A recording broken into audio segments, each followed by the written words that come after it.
What's up, man? I have neglected all of my loyal fans.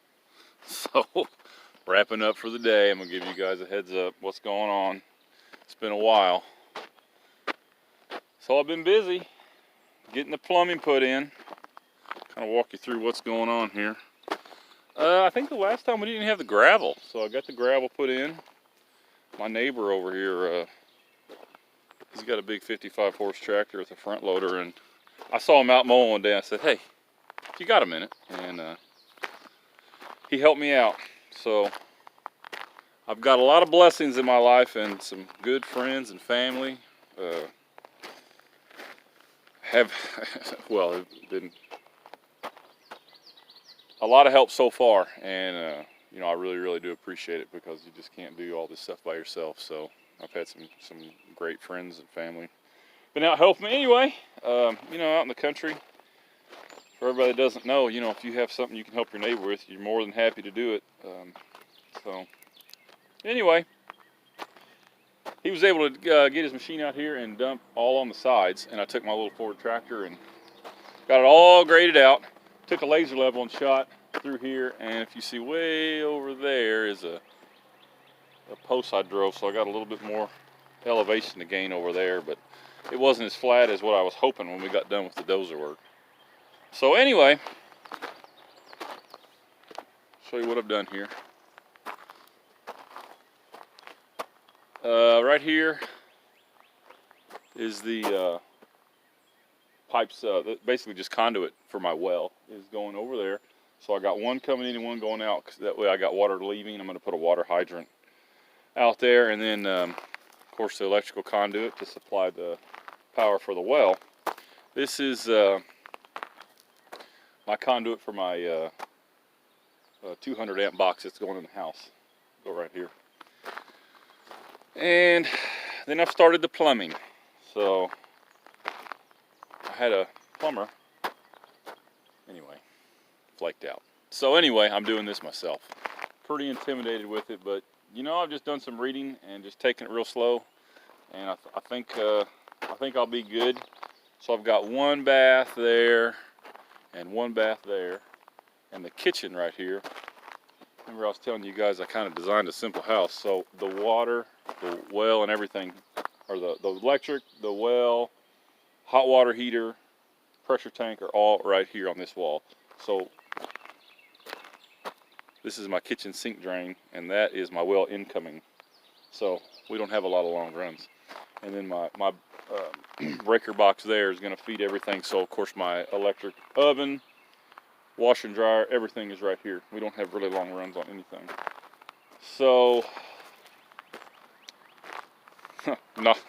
trust me, this is not a tutorial on plumbing. That's not me. I'm just hoping and praying I'm doing everything right. So anyway, yeah, well, I got all the foam board in. Actually, my daughter helped me with that last week. I got all the rooms marked out with this orange string, and I started pulling some of it down now. That was not really necessary. So one of the issues, well, quick, I'll tell you a funny story. So I'm loading all this. Well, let me back up a little further. I go to a plumbing supply company, and I don't want to say they were jerks. I went to two of them. I mean, the deal is, like, when I got my rebar, I went to a concrete supply place, and they were fantastic. I mean, I told them what I was doing. They showed me exactly what I needed. Actually saved me a little money. They were just spot on. Highly recommend them. So I'm like, well, maybe that's the path I need to take. I'm first time really doing all this by myself. Maybe I need to go to plumbing supply company. I mean, that's what they do. That's all they do. So I go in there, got all my paperwork. First thing in the morning, Monday, they're like, can we help you? I'm like, yeah, I'm building a house. Need to buy some plumbing. And the guy was just like, yeah, we don't do that. I'm like, what, don't do what? He goes, well, I'm not going to design all your house plumbing. I was like, well, I don't want you to design it all. I have, I need 2 bathrooms, and I'm very, as you can see, my house is very simplistic. Just one drain line through the middle. And they're like, no. And I was nice. I was polite. I'm like, yeah, no problem. All right, see you later. So I go to another one. Pretty much the same thing. He was like, well, I hate to send you away, but if you had a materials list. I was like, nope, that's fine. I get it. So, whatever. that's the first thing I've done where they weren't overly helpful. Everybody else, you know, once I tell them I'm building my own house and everything, most people are like, oh, that's awesome, and you know, they've been great help. So I don't know, maybe in this, to my next story, maybe this has something to do with it. Maybe they're holding that plumber's card. So I go over to Home Depot, and I mean, I was there for about 2 hours. I'm like, all right, I need a toilet. What do I need for a toilet? A 3-inch drain. I need a toilet flange. I need this. So I mean, I just sat there in that aisle for about 2 hours and got everything that I thought I needed. And of course, I had to make a run back the next morning. But I mean, got most of everything. And I had a lot. I mean, about a half a pickup truckload of plumbing supplies, all the pipe and, you know, all this stuff. And a guy comes up to me in the parking lot, and he says, are you a licensed plumber? Or no, he said, do you have your plumbing's license? I said, no. I was like kind of laughing. I'm like he's making conversation. I'm like, no. He goes, he gave me this real weird look. Like, I'm like, okay, whatever, dude. I'm just loading my truck up. And he goes, well, are you going to get all your work inspected? And, you know, at this point, I'm like, I'm just playing it. I'm like, no. I said, no, I don't do that. I don't get anything inspected. Oh, my gosh, if looks could kill. And then I look back and he's a plumber. He's got a van, you know, with the plumbing and stuff on. I thought, okay, plumbers kind of keep it close to the vest. That's cool. Whatever. I'm doing everything legal. I'm building my own house. In the county I'm in, it will be inspected, but I'm not required to have I'm not required to be a licensed plumber to work on my own house. It has to pass inspection. Seriously. It's still America in some places. So, a license to do plumbing in your house. Yeah, I don't live there. Well, I was going to say the day that I live in a place like that is the day I use a metric system. But hey, who knows? Both those days may be coming. I think the metric system, not so much. So anyway, I said in another video I was going to show you my air inlet. One of the issues I'm going to have with this house, you know, and it's a good thing to have, but it's going to be nearly 100% airtight. So normally in a house, when you turn on your bathroom exhaust fan, you have to think about every bit of air that leaves, that exact same amount of air has to come in.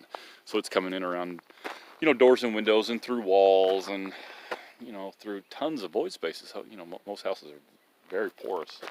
So they say you should exchange the air in your house 5 times a day. But like, so when you're cooking and stuff, obviously you're creating a lot of moisture that needs to leave your house, so you're going to get mold. So one thing, you know, in this style of house, so I have an air inlet. As you see it right there. See this trench. So what I'm going to do, that's a 6-inch pipe, that is going to be buried 6 feet deep. And it's going to run all the way down this hill. I'll show you. It'll run all the way down. We call it the boat ramp. I don't know if you can see. There's a pond down there. So I'm going to bury it 6 feet all the way down that hill. 6 feet deep, all the way down. So that's probably 300 feet. So what's going to happen is when you turn on the bathroom exhaust fan in the house, air leaves the house. Air is going to come in through this pipe from way down there. Now, why do I want to do that? So let's say this summertime, it's 90 degrees in your house. Normal house, you turn on the exhaust fan. Well, it's going to pull air from under your, around your doors, through your house, through electrical outlets, through all these places. Well, my house, I can't do that because the walls are all solid concrete. So there's going to be basically zero air infiltration. So what we're going to do, air will be pulled through this pipe because you've created a little bit of a vacuum in your house. So when the air intakes down there, of course I have a screen over to keep bugs out, 6 feet deep, it's going to slowly in the summertime cool down because the ambient temperature of the soil, I don't know if ambient would be correct, how about the average? It's about 55 degrees. So as it makes its way up this hill, that's going to get cooled down. It's probably not going to get to 55, but it might cool down 10 or 15 degrees. I don't know. We'll just see. It will cool some, and the pipe will be cold. The pipe is sitting against the ground. So what happens when hot air meets cold? It condensates.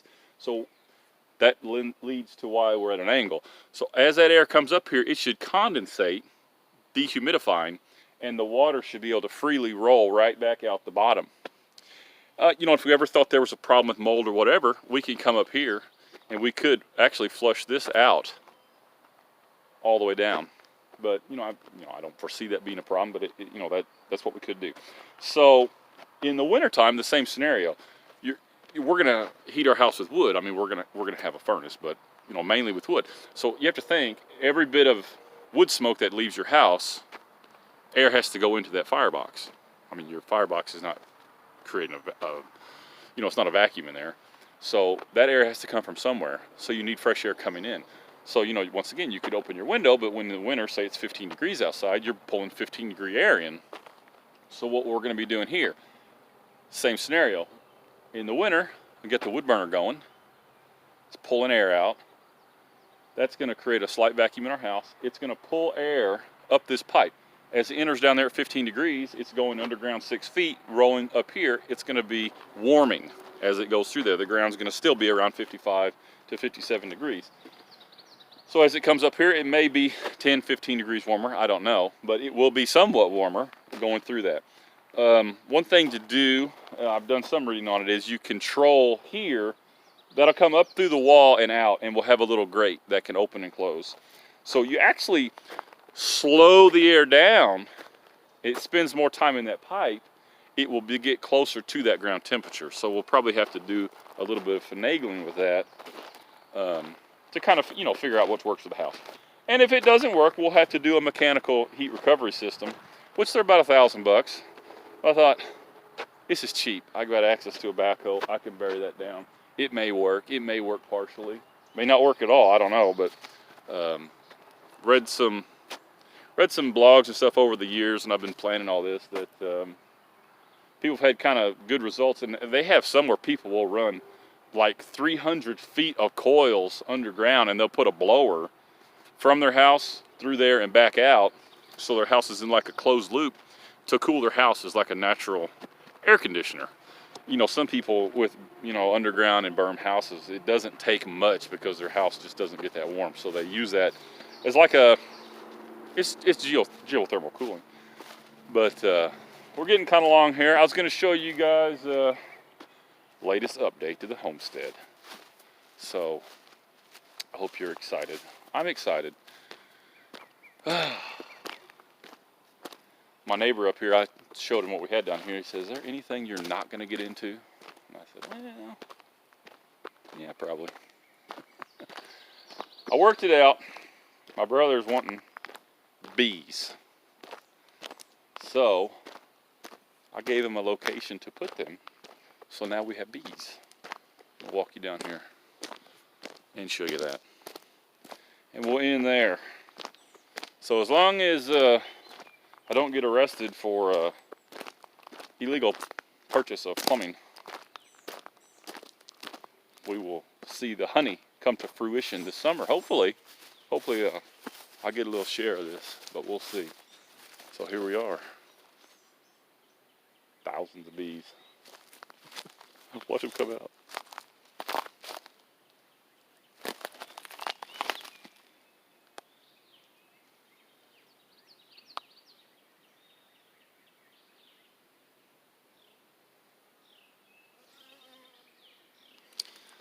So anyway, I kind of give them a little distance. They claim to be nice, but I don't know why risk it. So that's what I'm doing. Man, I have been working. It's amazing. I didn't think I was in that bad a shape, but digging those plumbing runs and trying to get just the right angle, to meet the code and the proper drainage. Man, I've been wore out. I don't sleep that much, maybe 5-6 hours a night. I slept 11 hours last night. I woke up, it was 7 o'clock in the morning, and I was like, oh my God, half the day is gone. But I think I needed it. I was going to take you down here and see if you can see my stupid snapping turtle. I've declared war on this thing. It's eating fish. But I haven't seen it. And the tadpoles are getting legs. Maybe I'll do a little habitat video and show you guys that they're growing. Everything is, obviously the trees are out. And that's what's going on here at the old homestead. So, hey, do me a favor. See if everybody that watches this can like it. Because if more people like it, the more suggestions it will be put in people's suggestions. And I'm not on Facebook, I'm not on Instagram, I'm not on any of that stuff to share. So if you want to share it, that's fine, whatever. I don't really, obviously I don't have a ton of viewers, but if everybody liked the video and share it if you think somebody might like it, I would appreciate it. So I'll catch you next time. Be safe out there. Everybody, hopefully we're pulling out of this pandemic, and hopefully life going back to some relative normal will continue. So God bless you guys, and keep us in your prayers on this home building. We need it. Later.